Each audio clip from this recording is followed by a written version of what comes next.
هو يوم خارج حسابات والله يوم يعني انا من اسوأ الايام يعني في حياتي الكرويه.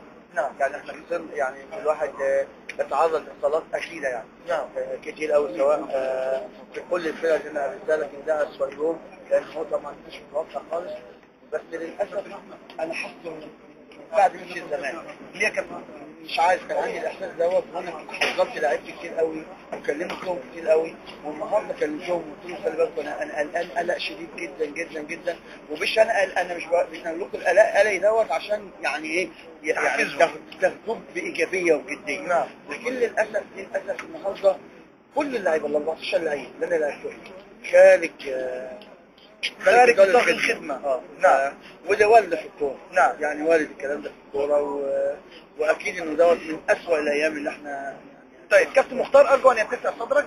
قيل ان مكافأة الفوز اللي صرفت لعيبة النادي المصري اصابت بعض اللاعبين بحالة من الاسترخاء اللي هي بتاعت ايه؟ اللي هو بعد ماتش الزمالك مكافأة الفوز. من الالفين. قيل هذا الكلام ما حصلش. والله ابدا. يعني اذا لم يكن هناك أنا استرخاء. لا اوافق على هذا الكلام ابدا. نعم. بعد ماتش الاهلي كان عندنا مكافأة تعادل. نعم. انا قلت لا، ما مش دلوقتي، نأجلها بعد الماتش اللي هو كان بعد ده، لان انا في الحاجات دي انا مصدق حضرتك اذا لم يكن هناك استرخاء من اللاعبين. ما بتعاملش بالكلام ده خالص، لكن ما فيش استرخاء. لكن هو في يوم غير طبيعي. نعم. في يوم يعني يوم غير طبيعي. نعم. نعم. ال 14 لعيب، تخيل ال 14 لعيب يعني خارج نطاق الخدمه زي ما بيقولوا. يعني ده امر صعب جدا في الكوره. ممكن يبقى عندك لاعب او اثنين او ثلاثه حتى كله كتير، لكن ممكن لما يبقى كله كده وما يبقاش عندك اي حيله في الملعب. ما عندناش حيله. اذا انت توافقنا كابتن مختار ان لعيبه المصري كانت تختار الخدمه وسموحه لم يكن لديها ما يخسروا فكان مكانه. وهو ده اللي انا قلت من الاول. يعني نعم. انا قلت ان سموحه جايه النهارده، خلي بالكم يا اولاد، ما عندوش حاجه يخسرها. نعم. ودي خلي بالكم سلاح ذو حدين. نعم. وده محتاجين مننا يعني نتعامل مع الناس في منتهى الجديه. لكن للاسف يعني برضه احنا دخلنا المباراه بهدوء لم ياخذ اللاعب المصري ما اخذ حتى لم نستغل حتى الدفعه بتاعت الجمهور. نعم. في اي وقت من الاوقات. ودي اظن ان هي برضه كان ليها تاثير. اخيرا ماذا عن لقاء المقاولين القادم؟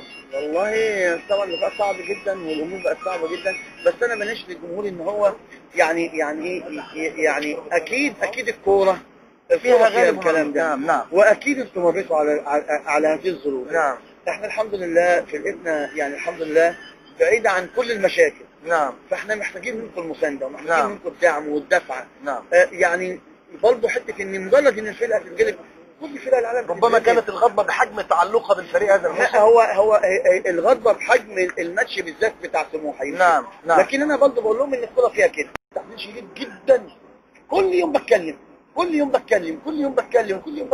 لكن للاسف يعني رد الفعل كان قليل. الرد الفعل كنت متخيل ان هو يكون احسن من كده، لكن هذا موجود في الكوره. نعم. وديت احنا مش اول فرقه نتغلب. نعم. ولا اخر فرقه. النادي الاهلي مغلوب 3 الماتش اللي فات، نادي الزمالك مغلوب 2-3. نعم.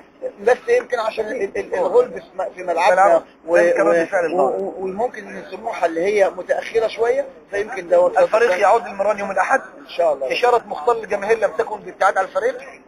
الناس يعني انا بقول هم يعني عندهم يعني بعض الناس عندهم قسوه زياده عن اللزوم، لكن طبعا لازم التلمس لهم العذر ولازم استحملهم كل شيء. واتمنى ان هم برضه يعني يقفوا شويه ويقفوا. كابتن شكرا.